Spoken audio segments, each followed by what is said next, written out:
പാലക്കാട് കല്ലിക്കോട് പനയമ്പാടം ദുരന്തത്തെ തുടർന്ന് ഈ മരിച്ച 4 പെൺകുട്ടികളുടെ മൃതദേഹം ബന്ധുക്കൾക്ക് അല്പസമയത്തിന് മുമ്പ് തന്നെ വിട്ട് നൽകിയിരുന്നു. വീടുകളിലേക്ക് എത്തുകയാണ് ആംബുലൻസുകൾ. അരുൺ ആലത്തൂർ ചേരുകയാണ്. അരുൺ, ഇപ്പോൾ എവിടെയാണ്? അവിടെ നിന്നുള്ള വിവരങ്ങൾ.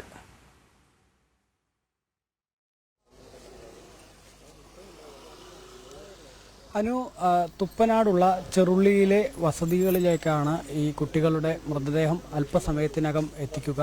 ഇപ്പോൾ ഞാനുള്ളത് ഈ തുപ്പനാട് ചെറുള്ളി ഭാഗത്തെ ഇർഫാന ഷെറിൻ്റെ വീട്ടിലാണ്. ഇവിടെ ധാരാളം ആളുകൾ ഇതിനോടകം തന്നെ എത്തിയിട്ടുണ്ട്. നാട്ടുകാരും ബന്ധുക്കളും ഒക്കെ തന്നെ എത്തിയിട്ടുണ്ട്. കൃത്യം ഒരു 5 മണിക്ക് തന്നെ ഈ കുട്ടികളുടെ മൃതദേഹം ബന്ധുക്കൾക്ക് വിട്ടു നൽകിയിട്ടുണ്ട്. 5:20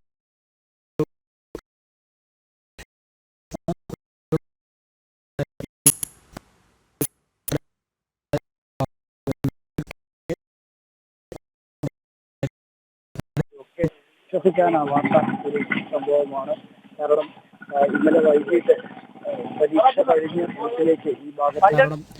ഇന്നലെ വൈകിട്ട് പരീക്ഷ കഴിഞ്ഞ് വീട്ടിലേക്ക് ഈ ഭാഗത്തേക്ക് തുപ്പനാട് ചെറുള്ളി ഭാഗത്തേക്ക് വരികയായിരുന്നു ഈ കുട്ടികൾ.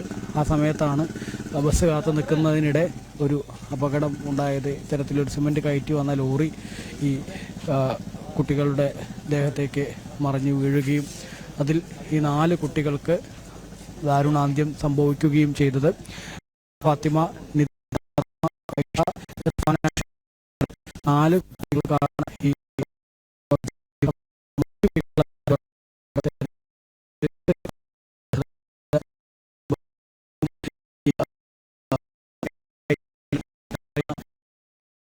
അരുണിലേക്ക് മടങ്ങിയെത്താം. അരുൺ, ശബ്ദം വ്യക്തമാകുന്നില്ല. സാങ്കേതിക തടസ്സങ്ങൾ എത്രയും വേഗത്തിൽ പരിഹരിക്കാനാകുമെന്നാണ് പ്രതീക്ഷ. വീടുകളിൽ 1 മണിക്കൂർ നേരം പൊതുദർശനം ഉണ്ടാകുമെന്നാണ് ബന്ധുക്കൾ അറിയിച്ചിരുന്നത്. ഇതേ തുടർന്നായിരിക്കും തുപ്പനാട് കരുമനയ്ക്കൽ ഹാളിലേക്ക് മൃതദേഹം എത്തിക്കുക. അവിടെയാണ് പൊതുദർശനം. നാട്ടുകാർക്കും മറ്റ് സ്കൂളിലെ സഹപാഠികൾക്കും അധ്യാപകർക്കുമൊക്കെ എത്താനുള്ള സൗകര്യത്തിനായി അവിടെയാണ് പൊതുദർശനം ക്രമീകരിച്ചിരിക്കുന്നത്. നിലവിൽ ഈ 4 മൃതദേഹവും അവിടെ പൊതുദർശനത്തിന് വയ്ക്കും. അവിടെ 10 മണിവരെ പൊതുദർശനം തുടരും എന്നാണ് ഇപ്പോഴത്തെ കണക്കുകൂട്ടൽ. അതിനുശേഷമാണ് ഖബറടക്കത്തിനായി തുപ്പനാട് ജുമാ മസ്ജിദിലേക്ക് മൃതദേഹം എത്തിക്കുക. കരിമ്പ ഹയർ സെക്കൻഡറി സ്കൂൾ വിദ്യാർത്ഥിനികളാണ് ഈ മരിച്ച 4 പേരും. എന്നാൽ ആ സ്കൂളിൽ ഇന്ന് പല കാരണങ്ങളാൽ പൊതുദർശനം ഉണ്ടായിരിക്കില്ല എന്നും ബന്ധുക്കൾ അറിയിച്ചിരുന്നു. അരുൺ, തുടരാം.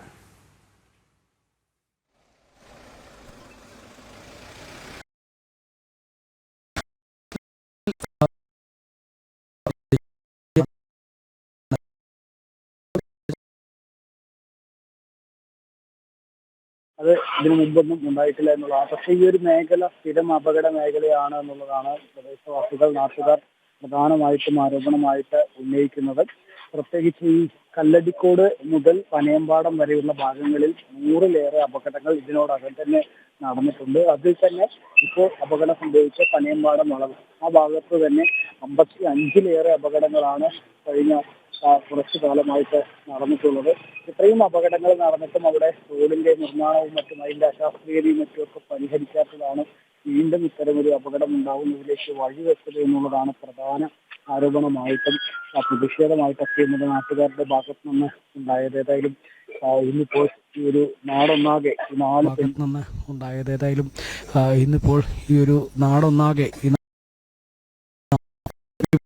ഒരു 50 മീറ്ററും 20 മീറ്ററും മറ്റു മാത്രമാണ് വ്യത്യാസമുള്ളത്. അത്രയും അടുത്തടുത്താണ് ഇവരുടെയൊക്കെ വീടുകൾ. ഇവർ കുഞ്ഞുനാൾ മുതൽ തന്നെ ഒരുമിച്ച് പഠിച്ച് കളിച്ച് വളർന്ന കുട്ടികളാണ്. അങ്ങനെ ആ 8ാം ക്ലാസ് വരെയും ഒരുമിച്ച് കളിച്ചു വളർന്ന കുട്ടികൾ അവർ അവരുടെ പരീക്ഷയ്ക്ക് സ്കൂളിലേക്ക് പോകുന്നു. കരിമ്പ സ്കൂളിലാണ് പഠിക്കുന്നത്. കരിമ്പ സ്കൂളിൽ പഠിക്കാൻ വേണ്ടി പോകുന്നു. അവിടെ നിന്നും പരീക്ഷ കഴിഞ്ഞ് ഇന്നലെ വൈകിട്ട് മടങ്ങി തിരിച്ച് വീട്ടിലേക്ക് വരുന്നതിനിടെയാണ് ബസ് കാത്തു നിൽക്കുന്നതിനിടെ ഇത്തരം ഒരു വലിയൊരു അപകടം ഉണ്ടാവുന്നത്. ഏതായാലും നാട്ടുകാരെയും മറ്റുമൊക്കെ സംബന്ധിച്ചിടത്തോളം വലിയ ആശങ്ക ഈ സംഭവത്തിൽ ഉണ്ട്. ഇപ്പോൾ ഏതായാലും അല്പസമയത്തിനകം തന്നെ കുട്ടികളുടെ മൃതദേഹങ്ങൾ ഈ കുട്ടനാട് ചെറുള്ളി ഭാഗത്തുള്ള വീടുകളിലേക്ക് എത്തിച്ചേരും.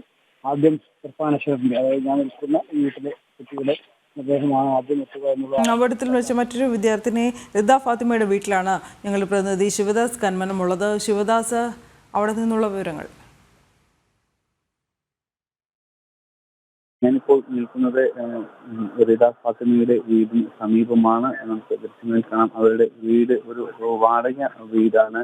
ഈ വീട്ടിലായിരുന്നു അവർ താമസിച്ചിരുന്നത്. ഇവരുടെ 3 പേരുടെ മരിച്ച 4 പേരുടെയും വീടുകൾ സമീപത്ത് തന്നെയാണ് ഉള്ളത്. 4 പേരും തൊട്ടടുത്ത് ഉള്ള വീടുകളിൽ താമസിക്കുന്നവരാണ്. ഇവർ ഒരുമിച്ച് ആണ് പതിവായി സ്കൂളിൽ പോകാറുള്ളത്. സാധാരണ ഒരു എളുപ്പ വഴിയിലൂടെയാണ് ഇവർ സ്കൂളിലേക്ക് പോകുന്നത്. പക്ഷേ കഴിഞ്ഞ കുറച്ച് ദിവസമായി ഈ 4 പേർ, അതായത് ഇന്നലെ അപകടത്തിൽ മരിച്ച 4 പേരും കൂടെ ഒരു പെൺകുട്ടിയും, അങ്ങനെ 5 പേർ ഇവർ ഒരുമിച്ച് കഴിഞ്ഞ കുറച്ച് ഏകദേശം ഒരാഴ്ച മാത്രമായിട്ടുള്ള മറ്റ് ഈ ഒരു മെയിൻ റോഡ് വഴി അവർ നടന്നു പോയിരുന്നത്. സാധാരണ മറ്റൊരു എളുപ്പ വഴി ഇവർക്ക് ഈ സ്കൂളിലേക്ക് പോകാനുണ്ട്. ആ വഴിയാണ് സാധാരണ പതിവായി ഇവർ ഈ സ്കൂളിലേക്ക് പോകാറുള്ളത്. സാധാരണ 8 കുട്ടികൾ ആണ് ഇവർ അടുത്ത സുഹൃത്തുക്കളായി ഉള്ളത്. അതിൽ 3 കുട്ടികൾ മറ്റുള്ള ആ ഒരു ഊടുവഴിയിലൂടെ മറ്റ് ഈ 5 കുട്ടികളാണ് ഇങ്ങനെ ഈ മെയിൻ റോഡ് വഴി കഴിഞ്ഞ ഇന്നലെ നടന്നു പോയത്, പരീക്ഷയ്ക്ക് പോയതും തിരിച്ചു വന്നതുമെല്ലാം ആ 5 കുട്ടികളാണ് ഇന്നലെ അപകടത്തിൽപ്പെട്ടത്. 4 കുട്ടികളുടെ ജീവൻ നഷ്ടപ്പെട്ടു. ഇവർ ചെറുപ്പം മുതൽ തന്നെ ഒരുമിച്ച് പഠിച്ചിരുന്നതാണ്. ഈ അവർ താമസിക്കുന്ന വീടിന് തൊട്ടടുത്ത് ഏകദേശം 10 മിനിറ്റ് നടക്കാനുള്ള ദൂരം, അത്രയും 20 മീറ്റർ അപ്പുറത്ത് Perumba government U P school ഉണ്ട്. ഈ യുപി സ്കൂളിലായിരുന്നു ഇവർ അതിനു മുമ്പ് പഠിച്ചിരുന്നത്. അതിനുശേഷം ആണ് ഇപ്പോൾ പെരുമ്പ ഗവൺമെന്റ് ഹയർ സെക്കൻഡറി സ്കൂളിലേക്ക് മാറിയത്. 8ാം ക്ലാസ്സിൽ പഠിക്കുന്ന വിദ്യാർത്ഥിനികളാണ് ഈ മരിച്ച 4 പേരും. ഈ കുട്ടിക്കാലം മുതൽ തന്നെ ഇവർ അടുത്ത സുഹൃത്തുക്കളാണ് ഇപ്പോഴും. അതുകൊണ്ട് തന്നെയാണ് അവർ ഒരുമിച്ച് നടന്ന് പോയതും ഒരുമിച്ച് നടന്നു വന്നതുമെല്ലാം തന്നെ. ഇന്നലെ ഈ അപകടം ഉണ്ടായത് പതിവായി തന്നെ ഒരു അപകടം ഉണ്ടാകുന്ന ഒരു മേഖല കൂടിയാണ്.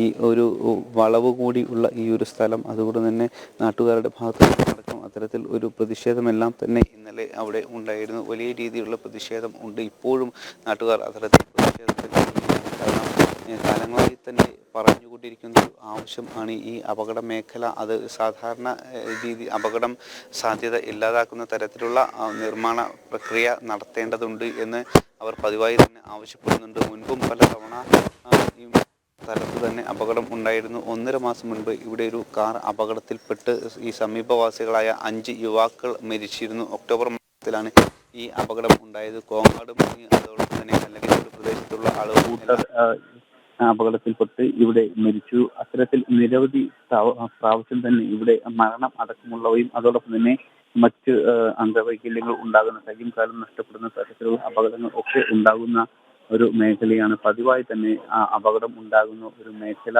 ആ അപകടം ഉണ്ടാകുന്ന ഒരു മേഖല കൂടി ആയിട്ട് പോലും കൃത്യമായൊരു ഇടപെടൽ, ഈ ശാശ്വതമായ ഒരു പരിഹാരം ഉണ്ടാകുന്ന തരത്തിലുള്ള ഒരു ഇടപെടലൊന്നും തന്നെ അധികാരികളുടെ ഭാഗത്തു നിന്നും ഉണ്ടായിട്ടില്ല. കാരണം ചെറിയ ഒരു മഴ പെയ്താൽ പോലും ഇവിടെ വാഹനങ്ങൾ തെന്നി മറിയുന്നത് പതിവായിട്ടുണ്ട്. പതിവായ ഒരു കാഴ്ച തന്നെയാണ്. അതുതന്നെയാണ് സമീപവാസികളും പറയുന്നത്.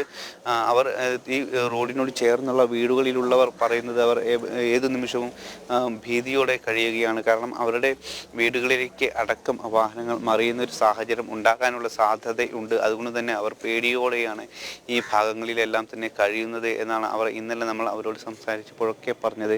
അത്തരത്തിൽ പതിവായി ഒരു അപകടം ഉണ്ടാകുന്ന ഒരു മേഖല കൂടിയാണ് ഇത്. ഇന്ന് ഇതുമായി ബന്ധപ്പെട്ട് ജില്ലാ കളക്ടറുടെ ചേംബറിൽ ഒരു ചർച്ച നടക്കുന്നുണ്ട്. നാട്ടുകാരും അതോടൊപ്പം തന്നെ ബന്ധപ്പെട്ട മറ്റ് അധികാരികളുമെല്ലാം തന്നെ ഈ യോഗത്തിൽ പങ്കെടുക്കും. ഇന്നലെ പ്രതിഷേധം നടന്നിരുന്നു നാട്ടുകാരുടെ നേതൃത്വത്തിൽ. അതിനുശേഷമാണ് അത്തരത്തിൽ ഒരു തീരുമാനം ഉണ്ടായത്. ജില്ലാ കളക്ടറുടെ ചേംബറിൽ ഇതുമായി ബന്ധപ്പെട്ടുള്ള ഒരു ചർച്ച നടത്താം എന്ന ഒരു തീരുമാനം ഉണ്ടായത്. ഇന്ന് അത്തരത്തിലുള്ള ഒരു ചർച്ച നടത്തുന്നുണ്ട്. ശാസ്ത്രീയമായ രീതിയിൽ ആ വളവ് നിവർത്തുന്ന തരത്തിലുള്ള നിർമ്മാണം നടത്തണം എന്നാണ് നാട്ടുകാരുടെ ഒരു ആവശ്യം. ആ ആവശ്യം പരിഗണിക്കാം എന്നുള്ള ഒരു ഉറപ്പ് ഇന്നലെ ADM അടക്കം നൽകിയിരുന്നു. അത്തരത്തിൽ അതുമായി ബന്ധപ്പെട്ടുള്ള ചർച്ച എന്ന് നടക്കും.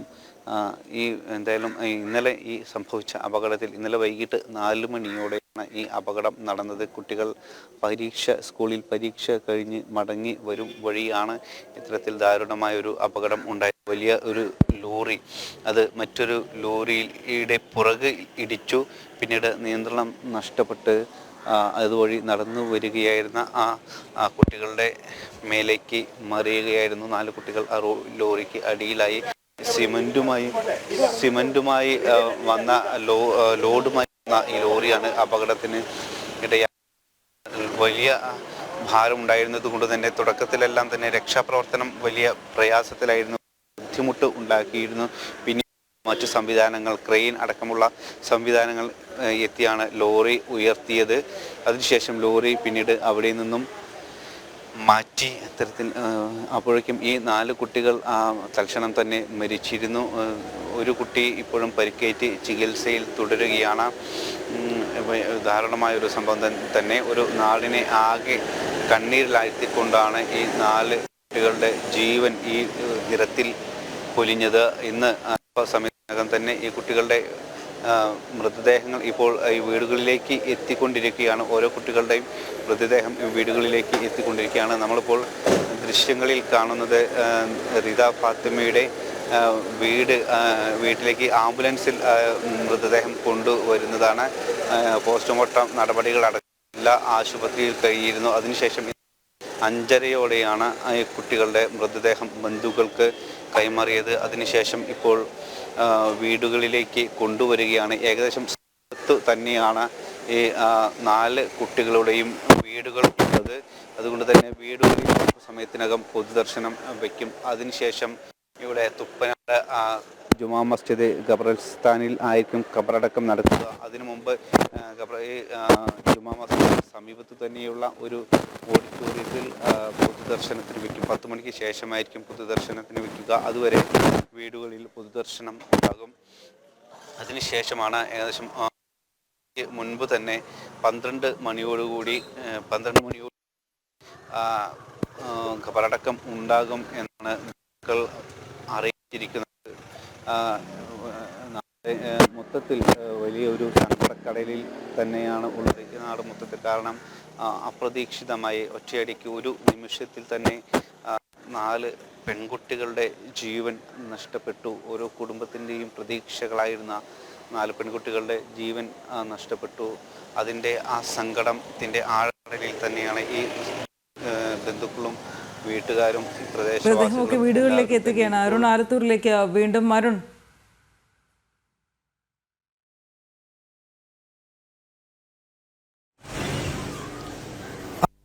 ഇപ്പോൾ ഓരോ കുട്ടികളുടെയായി മൃതദേഹങ്ങൾ വസതികളിലേക്ക് എത്തിച്ചുകൊണ്ടിരിക്കുകയാണ്. ഇപ്പോൾ ഇർഫാന ഷെറിൻ്റെ മൃതദേഹം ആംബുലൻസിൽ നിന്നും പുറത്തേക്ക് വീടുകളിലേക്ക് എത്തിക്കുന്നതാണ് നമുക്ക് ഒരു ദൃശ്യത്തിൽ കാണുന്നത്. മറ്റൊന്നിൽ അപ്പുറത്ത് ശിവദാസ് കർമ്മ നിൽക്കുന്നിടത്ത് നിദ ഫാത്തിമയുടെയുണ്ട്.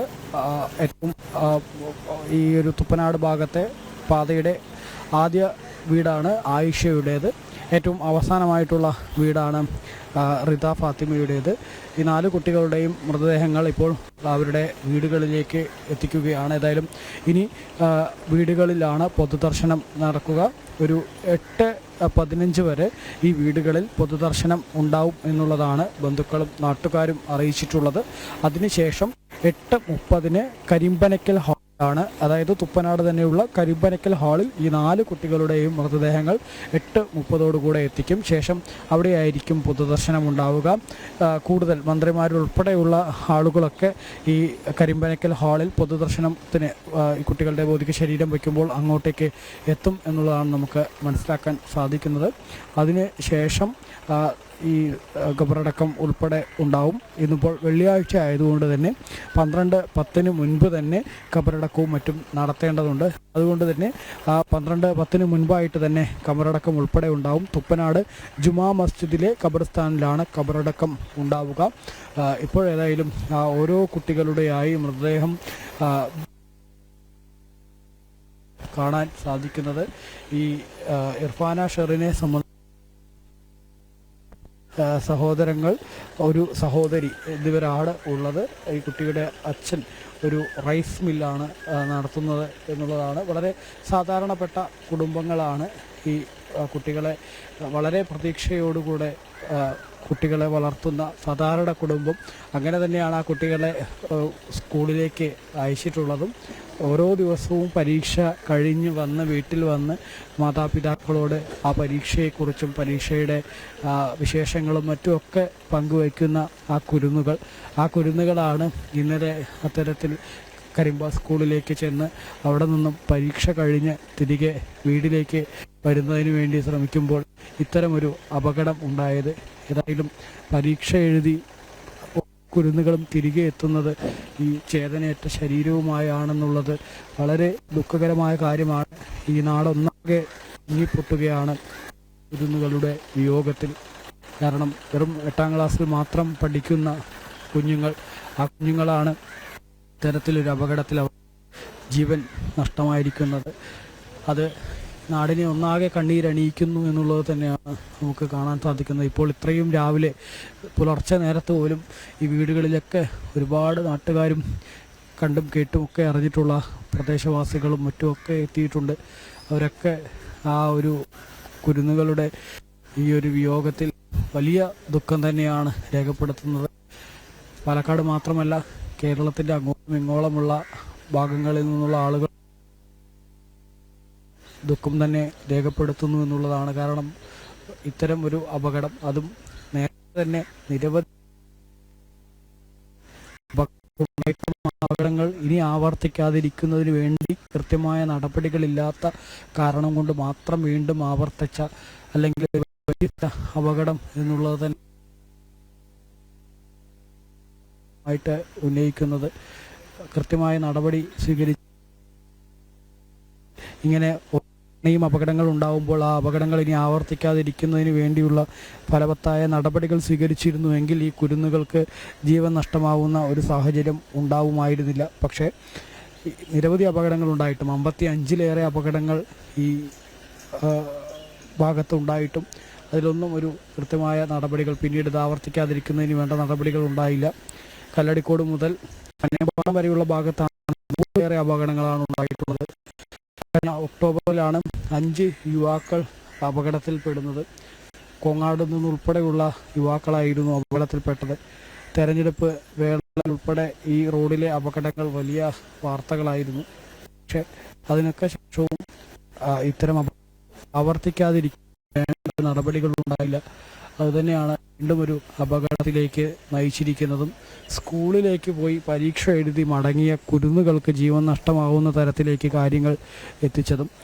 ഏതായാലും ഇന്നലെ നമ്മൾ കണ്ടതാണ്, വലിയ പ്രതിഷേധമാണ് നാട്ടുകാരുടെ ഭാഗത്തുനിന്ന് ഇതിൽ ഉയർന്നത്. നാട്ടുകാരെ സംബന്ധിച്ചിടത്തോളം വലിയ ഒരു വേദനയാണുള്ളത്. കാരണം തങ്ങൾ വളരെ പ്രതീക്ഷയോടെ വളർത്തിയ മക്കൾ, ആ മക്കളെ പഠിപ്പിക്കുന്നതിന് വേണ്ടി സ്കൂളുകളിലേക്ക് അയച്ച് അവിടുത്തെ പരീക്ഷ കഴിഞ്ഞ് തിരിച്ച് മടങ്ങുമ്പോൾ ആ വളരെ പരീക്ഷയിലെ വിശേഷങ്ങളും പരീക്ഷ എളുപ്പമായിരുന്നോ എന്നൊക്കെ വീട്ടിൽ വന്ന് വളരെ ആഗ്രഹത്തോടെ പറയാനായിട്ട് കുട്ടികൾ, പക്ഷേ അത്തരം കുട്ടികൾ തിരികെ എത്തിയത് ഇങ്ങനെ ചേതനയേറ്റ ശരീരവുമായാണ് എന്നുള്ളത് തന്നെയാണ് വളരെ നൊമ്പരപ്പെടുത്തുന്ന കാര്യം, വേദനിപ്പിക്കുന്ന കാര്യം.